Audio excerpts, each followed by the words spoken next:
掌声有请这一对，有请。男嘉宾孙先生，35岁，来自黑龙江，公司职员，有请孙先生，有请。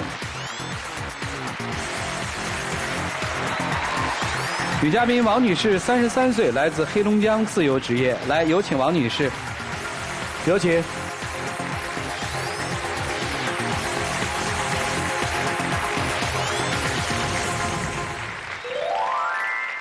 欢迎两位啊！这自由职业是干嘛呀？就是在家带孩子，属于家庭主妇吧。多大了孩子？9岁。结婚多少年啊？结婚12年了。哦，结婚12年，啊，孩子9岁哈，男孩女孩？女孩。啊，今天是你要来的？对。为什么而来呢？就希望通过上这次节目对他有所改变。你老公怎么了？你要改变他？他这个人就是特别不会心疼人，不会照顾家，不会照顾我和女儿。说你最委屈的一件事儿。就是嫁到他家的时候，他妈妈就嫌我各种嫌弃吧，嫌我个矮，然后那时候还有时候化妆嘛，然后他妈妈就是挺不喜欢我的。然后那我妈那时候想你个矮，我不没想过你吗？再说过日子也是咱俩过，也不是跟我妈过。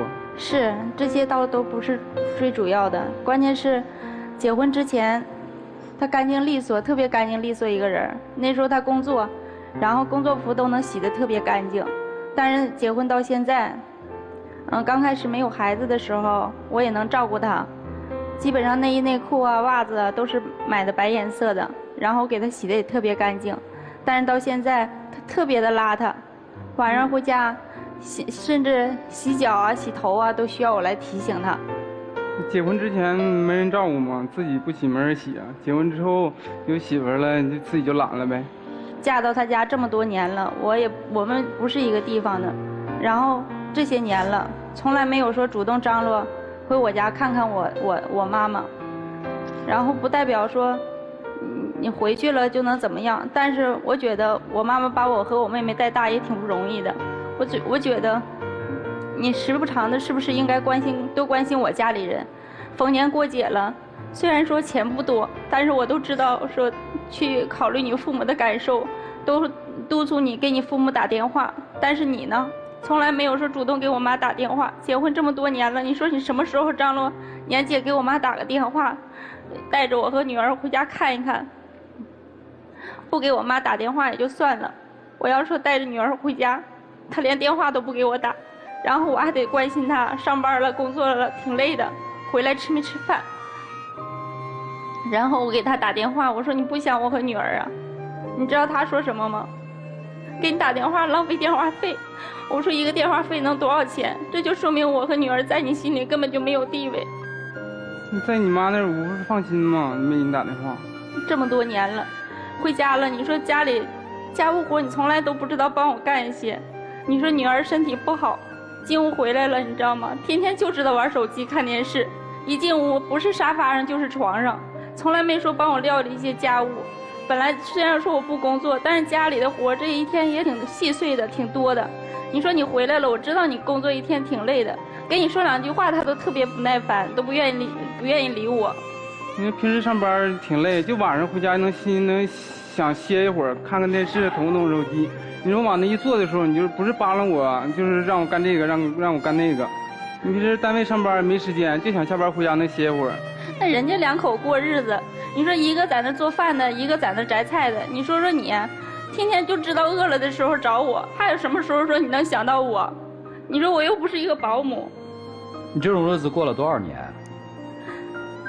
一直就是这样，从结完婚坚持过来的呢？刚开始呢，没说嘛，我家里我爸爸去世早，然后我妈妈带着我和我妹妹，结婚的时候我妈都不太同意，然后我就觉得，哎呀，俩人过日子，就寻思如果说他能心疼我，知道疼我一些就行。当时年龄小，也没想那么多，然后就这样就结婚了。那时候你们是怎么结的婚呢？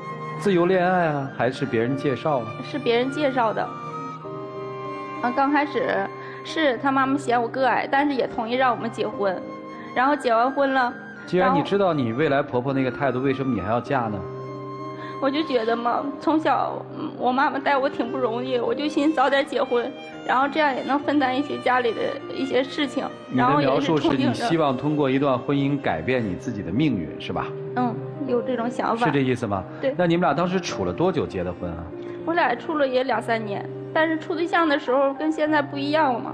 婚后嘛，也不知道心疼我嘛。从什么时候开始不心疼你的？有女儿之前，有女儿之后？有女儿之前。有女儿之前就开始不关心你了。对。然后你还给她生孩子，还继续在一起，这个动力是什么呀？刚开始是因为没想过离婚嘛，然后家里面在屯子里都是说结婚了不要孩子，完了家里父母就催得也比较急，他妈妈催我要着急要孩子嘛。但是我俩那时候刚结婚，然后家里经济状况并不是很乐观。然后我就说他那时候他也是不想要，然后说我们就说奋斗几年，然后再考虑要孩子的问题。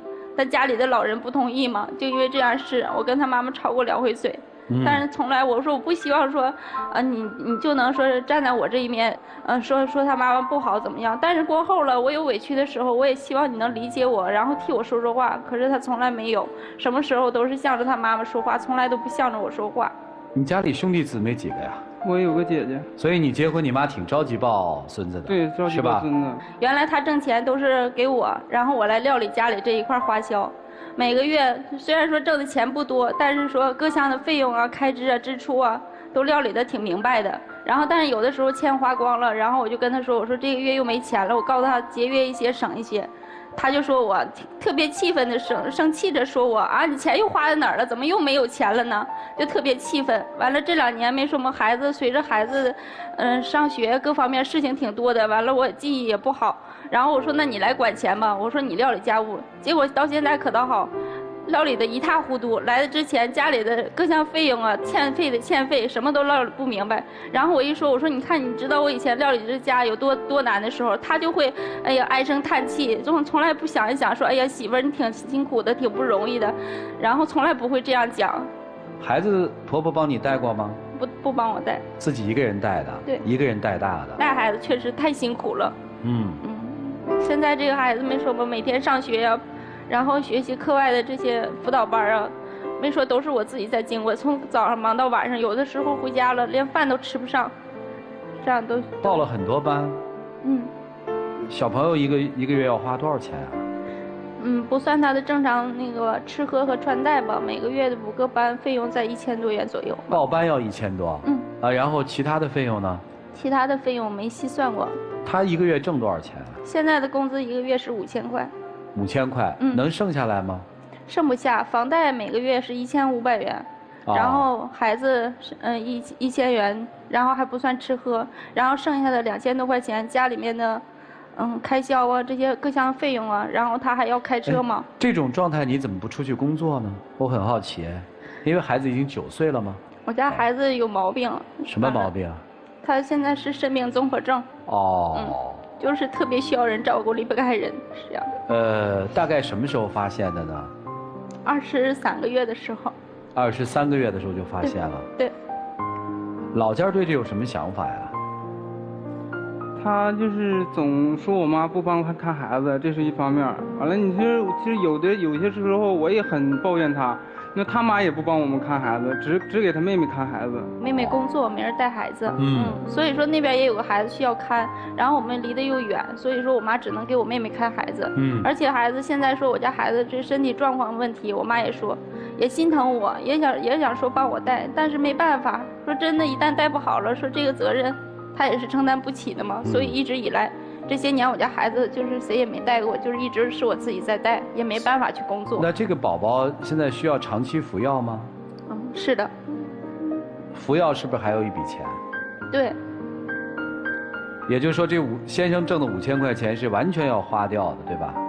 对，剩不下。累不累？心里累不累？心累。再一个，为了孩子，没办法。有很多以前没有孩子的时候，我其实也会浪漫，也会那个照顾人什么。但自从孩子有病之后，没有那个精力，只是一门心思只能是赚钱。因为孩子花销太大，比我们所有人加起的那个支出都要大。我不是说你非得说在浪漫这体现在花多少钱的事儿上，我说这么多年了，你从来没有说像人家夫妻俩啊一起拉个手去看个电影啊，不用说你给我买多少花呀，或者花多少钱我就开心，就是说明在每件事上，你只要说哎呀媳妇儿我理解你，你从来都不说，一有什么事儿啊那脸就拉得可长了，就特别的生气，然后他像个孩子似的。那天以前看到微信上说。女人找老公，找好了像找一个疼爱女儿的父亲，说找不好就像找了一个儿子。但我在他身上，我就感觉天天不是哄着女儿，就是哄着他，我觉得我心特别累。婆婆对你们家宝宝生病怎么看呀？帮衬你们吗？现在说这不是他自己工作嘛，然后有的时候家里钱确实不够花，然后在孩子吃药啊、看病这一方面确实帮助我们不少。也就是说，婆婆是帮衬你们的，对吧？对，钱的方面能帮着我们一些。婆婆有没有说过这孩子身体不是特别好，所以咱们再要一个比较健康的宝宝？就是这样说的。你的想法是？但我觉得，我说如果你想要的话，你这个孩子你帮我拉扯，让我不这么累的话，我可能说这个孩子也就早就要了。但我就觉得我现在自己带着一个，本身孩子身体状况还有毛病，然后他现在还处在上学这个阶段。然后我说你是要了2胎，然后他也说不帮我带。你说我是看大的还是看小的？你跟婆婆谈过吗？也唠过，谈过。他就说不帮你看。然后刚开始。我妈人的脾气不好，她带孩子，她基本上没带过孩子。因为我俩小的时候是我奶奶带大的，我妈那有一点事儿，她就脾气先上来，所以跟我媳妇儿，她俩始终整不到一起去。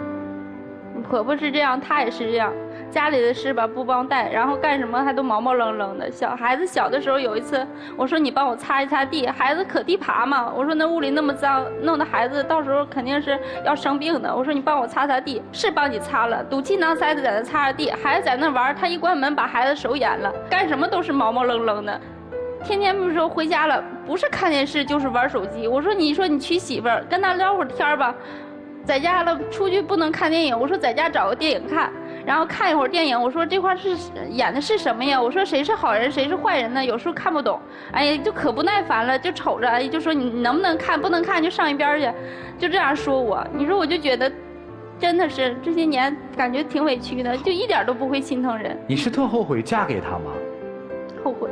我来问你先生，你们这个小家应该是你妻子说了算吧？对。你家庭条件好吗？不是很好，一般，对吧？对。所以她当时嫁给你是因为你很听话，是还是不是？她当时嫁给我也是因为喜欢我这人。喜欢你这人。对。喜欢的是她听话，对不对？对。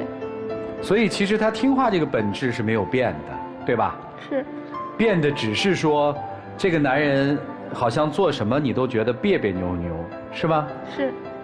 所以今天来你要干嘛？我希望通过上这次节目，让他学会就是多关心人，多就是能知道疼和姑娘和我。他怎么不疼姑娘呢？他作为一个父亲，就是多回来能陪伴我们，多陪我们聊聊天，多了解我们的想法，了解我们的心理。你是指他回来的少是指什么？下班以后不回家吗？回家呀，回家，但是我们很少有沟通，没有交流。为什么？我也不知道。我在跟他说话，他这个人就平时就挺闷的。谈恋爱的时候呢？谈恋爱比现在相对好很多。女儿呢？女儿她也很少过问。是吗？为什么不问呢？我下班时候回家之后就是看电视或者捅手机，跟女儿就是我心情好的时候，愿跟女儿玩一会儿，就简单的玩一会儿。就跟我媳妇儿就是回家的时候也很少说话。我本身就是不爱说话，在单位上班的时候也不爱说话。这不是理由。你觉得压力大吗？压力很大。当你一开始知道就是说女儿生了这个病的时候，怎么想的？当时孩子有病的时候，就只有一个想法，就是无论怎么做，必须把孩子病治好。你妈妈怎么想的？我妈妈孩子有病，我妈妈就家里的主要资金全是我妈妈支持的，因为我这一年上班。也就是说，婆婆在那个时候倾囊而出，是吗？对。同意吗？同意。那这婆婆没毛病啊，挺好啊。但是没说嘛，那你是现在说？那你还要求她什么呢？没要求婆婆怎么样，我就觉得这个男人特别没有担当，特别没有男人的那个。我们把这件事情向另外一个更坏的方向演绎一下，姑娘哈，好不好？他知道女儿得这个病了，他跑了，他的家人也消失了，你怎么办？那我觉得我就应该更坚强。啊？那你为什么现在不能更坚强呢？这么多年了，我觉得我现在太累了。哦，太累了。所以其实你看到的是，在这段婚姻当中，因为有一个生病的宝宝，所以最累的人是你，对吗？对。他不累，他的妈妈不累，他们都没有压力，他们没有把那个宝宝当成他们自己的宝宝，是这样吧？我觉得。你觉得可能吗？如果是这样，他们不是早跑了吗？我要问先生一个问题：你现在还爱他吗？还是责任？爱他。啊？还爱他。你觉得他容易吗？作为女人来讲，家庭这块我对家做的确实是不够多，她确实也不容易。好。他还爱你，你还爱他吗？说实话，没关系。更爱女儿。啊？更爱女儿。更爱女儿，所以就是问题都摆在这儿了。老师们看怎么办吧？一起进入丘比特问卷，来，米娜老师，在听您的这一生啊，这个半生吧，这半生里头，我会觉得您仿佛一直在做同一个动作。您觉得在自己妈妈身边，仿佛那个日子不是很好，您选择嫁到了她家。当时您也有说，她家条件也没有那么好，但为了解决自己娘家的负担，您觉得早一点组建家庭对妈妈比较好，对吗？所以您是在成年以后，自己能挣钱改变命运的时候，选择了放弃自己的能力，转而投奔了另一个比原生家庭显得稍微好一点的人。这是您的第一个动作。然后再接下来，等您生了女儿了以后，日子没有像您期待的那么好，因为女儿生病了。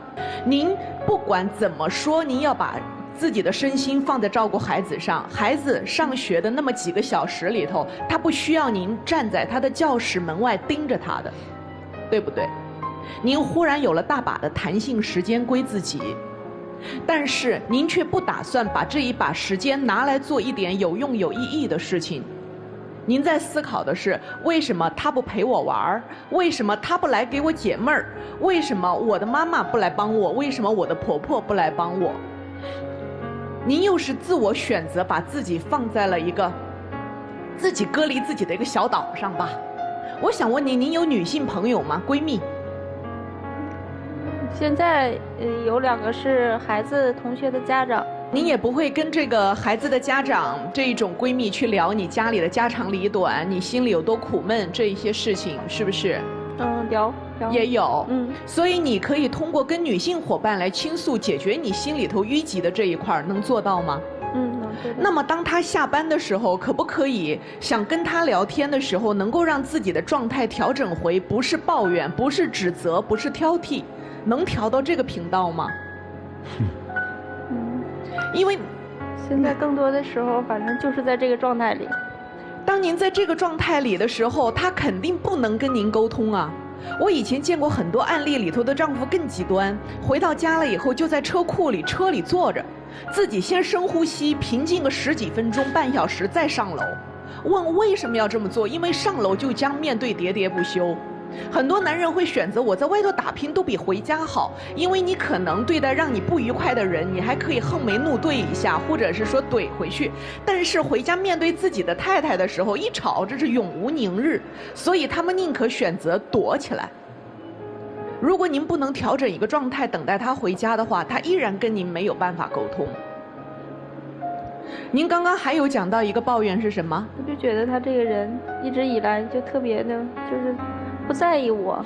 您想让他在意你，首先得请您先在意起自己。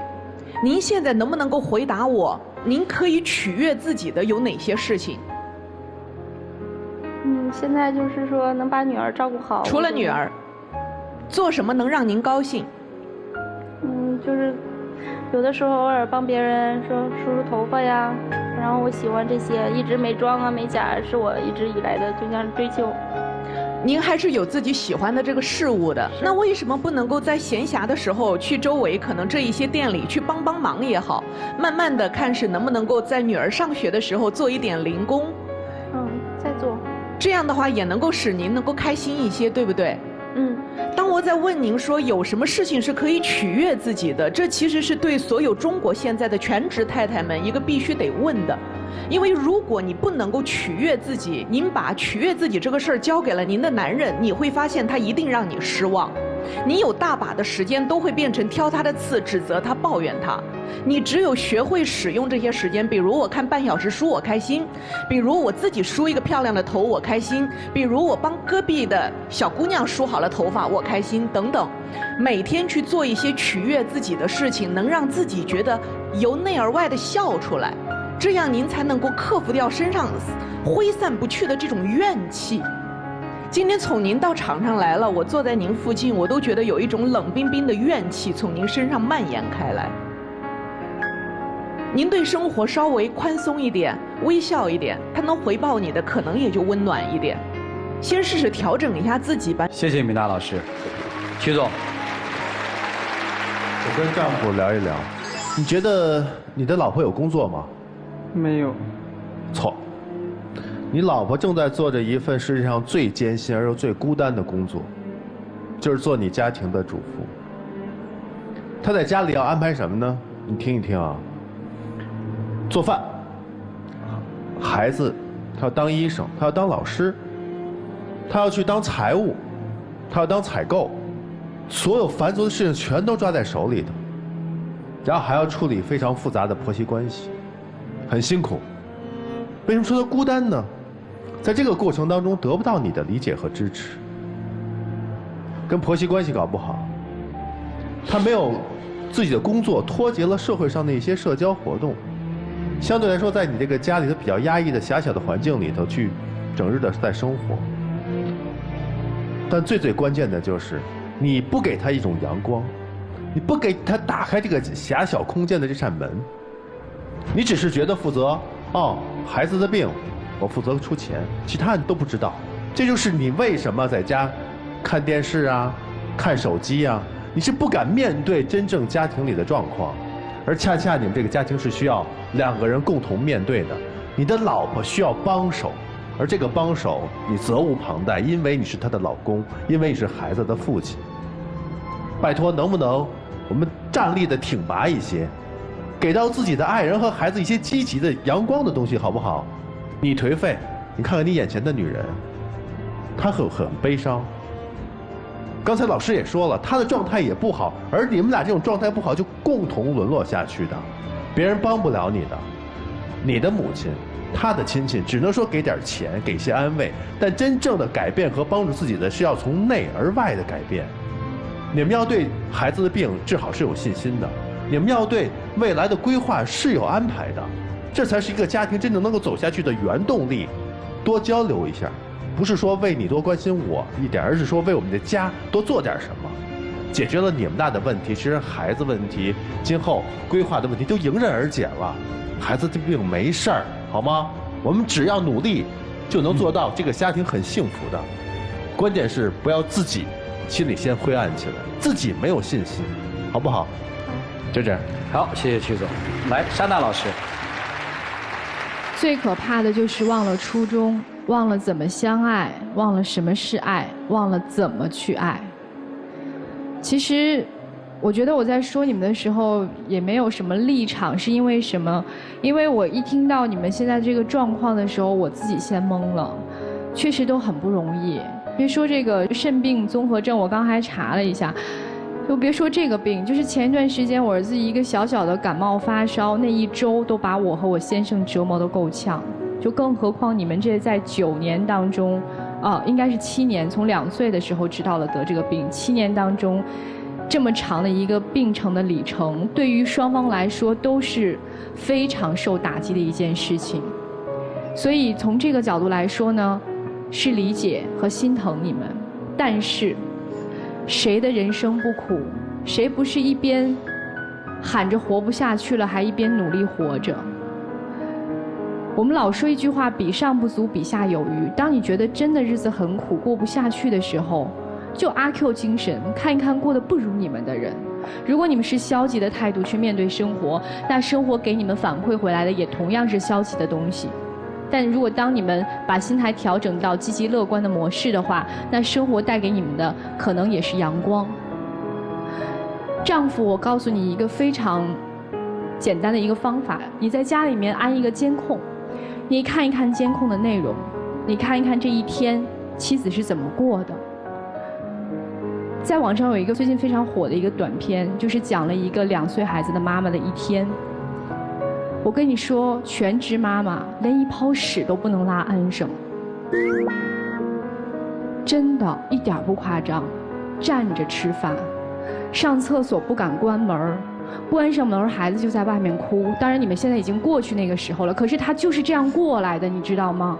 他不是没有工作，曲老师说的特别好，他是一个全年无休的工作。你还有周6日，他有吗？你还能用手机电视逃避一下，他去哪儿逃避？想想女儿吧，生的是女儿也会嫁人，嫁一个像你这样的丈夫，你以后到女儿的家里面看到她过的日子，你是什么样的心情？就说这么多吧，希望你们的生活能够越来越好，谢谢。好，谢谢沙大老师。来，涂老师。父亲早年去世，本想着找一个能够给自己如父如兄的爱的丈夫，谁知道找到一个不太懂事儿，甚至稍微有点幼稚的丈夫。结果孩子又患上肾病综合症。肾病综合症可能会治愈，但是很难治愈，有高额的费用。但是我请你想想这一点。你的母亲是个寡妇，带着你和妹妹艰难度日。她甚至没有想过通过婚姻来改变自己的命运，再找一个。你说是她难，还是你难？我觉得母亲更难一些。那为什么你不能够向母亲学习呢？一个鲜活的例子就摆在你眼前。如果说一个单亲妈妈是艰难的，她带2个女儿度日，丈夫的母亲其实也不错，在你的孩子身上花费了巨大的费用，这个母亲也是值得让人学习。那么既然2位母亲都可以乐观地面对现在的生活，同时你也没有被人所抛弃，你为什么每天要装作一个天下最不幸的样子？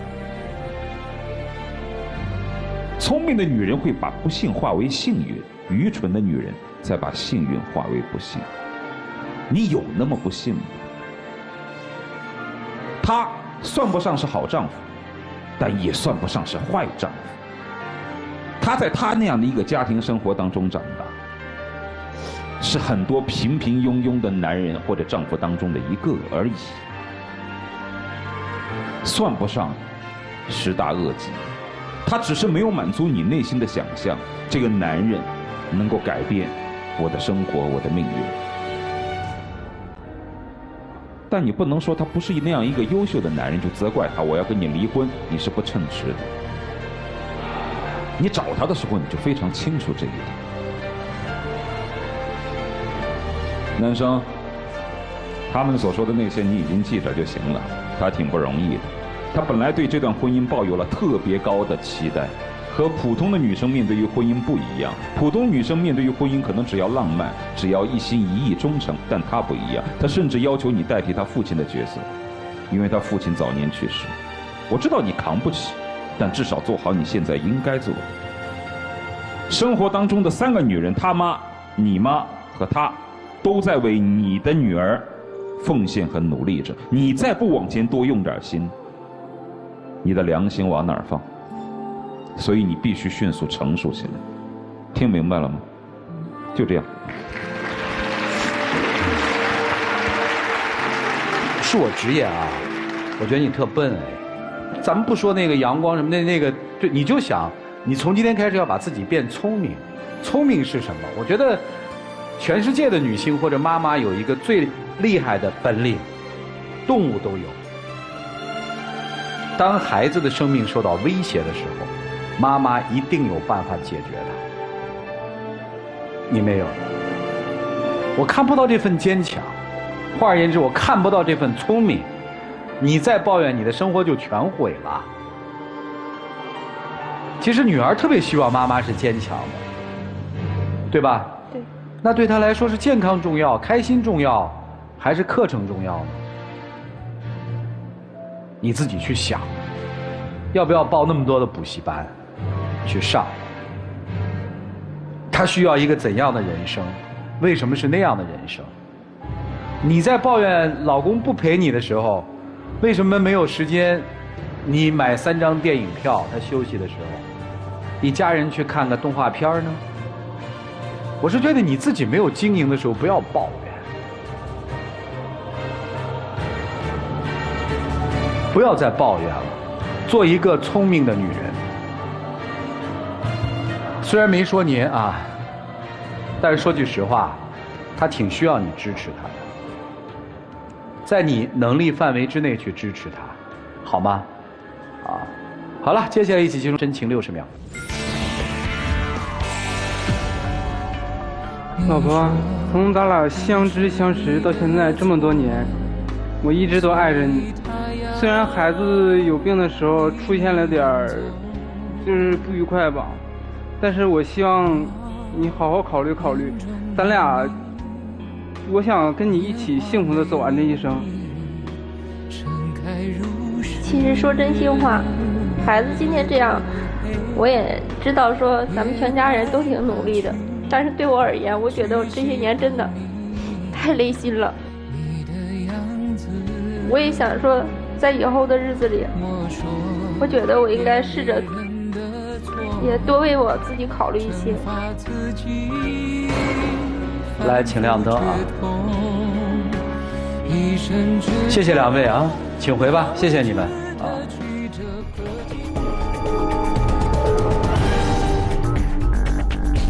10几年的夫妻啊，因为孩子患病，所以情感产生了一些变化。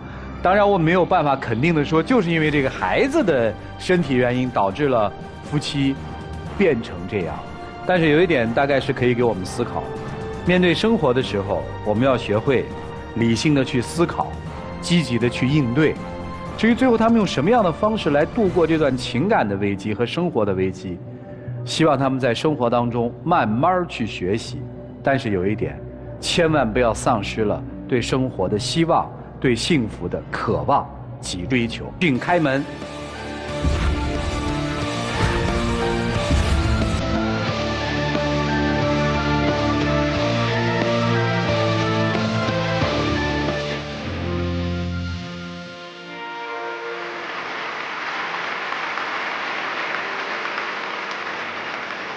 赶紧去抱抱他呀！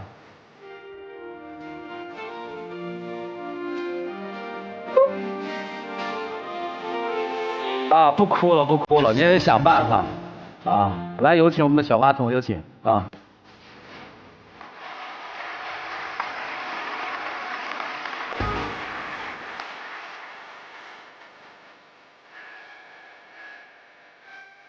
谢谢，谢谢，谢谢。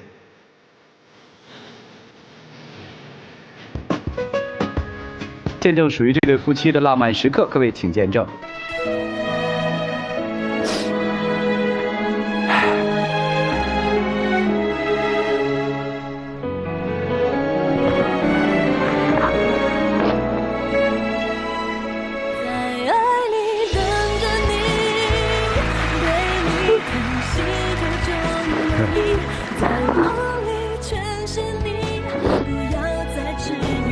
把我放进两个